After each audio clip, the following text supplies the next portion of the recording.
کاموں میں سے قرار دے جو علی کو دنیا اور آخرت میں اپنا مولا مان کر اپنی زندگیاں ان کے قدموں پر نچھاور کرنے کے لیے تیار ہوتے ہیں۔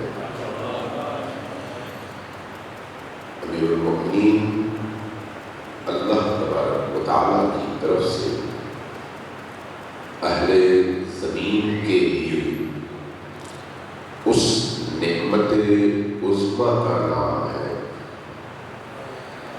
کہ جن کی ولایت و امامت کے اعلان کو اللہ تبارک و تعالیٰ نے اپنی تمام نعمتوں کی تکمیل کا نام دیا، اور ان کے وجود کو عالم انسانیت کے لیے اس سورج کی طرح سے قرار دیا کہ جن کی نورانیت سے کائنات کا ذرہ ذرہ حیات پاتا ہے۔ امیر المؤمنین علی ابن ابی طالب بعد از انبیاء اگر آپ غور کریں محسوس کریں گے کہ انبیاء کے بعد ایک ایسی شخصیت ہے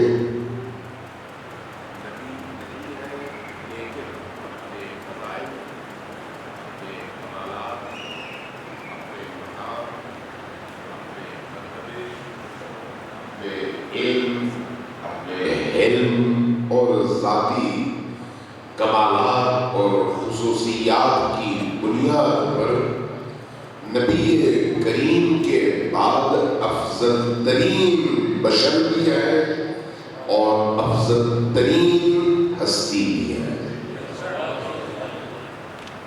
ہماری بدقسمتی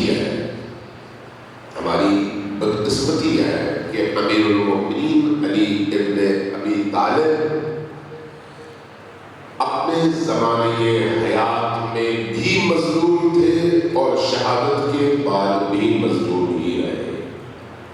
یہ انسان کی بدقسمتی ہے، حال حیات میں بھی مظلوم رہے، شہادت کے موقع پر بھی مظلوم رہے اور شہادت کے بعد بھی مظلوم ہی رہے۔ اس لیے ہماری احادیث میں امام حسین علیہ السلام کو اول مظلوم نہیں کہا جاتا، اول مظلوم علی ابن ابی طالب کو کہا جاتا ہے۔ ظلم ہمیشہ یہ نہیں ہوتا کہ کسی کا سر قلم کیا جائے، ظلم ہمیشہ یہ نہیں ہوتا کہ کسی کو جسمانی طور پر اذیت اور تکلیف پہنچائی جائے۔ ظلم کی انواع ہیں، ظلم کی اقسام ہیں۔ جب کسی شخصیت کو، کسی ایسی ہستی کو ان کا وہ مقام نہ دے عالم انسانیت جس مقام پر رہ کر وہ اللہ کی مخلوق کو اس کی خلقت کے اعلیٰ ترین اس مقصد تک پہنچانے کی صلاحیت رکھتی ہو۔ سونا جس مقصد کے لیے اللہ نے خلق کیا ہے ان میں سے ایک یہ ہے کہ اس کو آپ گلے کا ہار بناتے ہیں، سر کا تاج بناتے ہیں، لیکن اگر اسی سونے سے کام وہ لیا جائے جو پتھر سے لیا جاتا ہے اور سونے کو مقام وہ دیا جائے جو پتھر کو دیا جاتا ہے تو یہ سونے کے ساتھ ظلم عظیم ہے۔ امیر المؤمنین عالم انسانیت کے حوالے سے اس مقام پر ہے کہ امیر المؤمنین کو اللہ تبارک و تعالیٰ نے اس امت کا راہبر، ولی، امام، رہنما اور خلیفہ بنایا جو امت تا قیامت اس زمین پر رہے گی اور اللہ کے دین کے نفاذ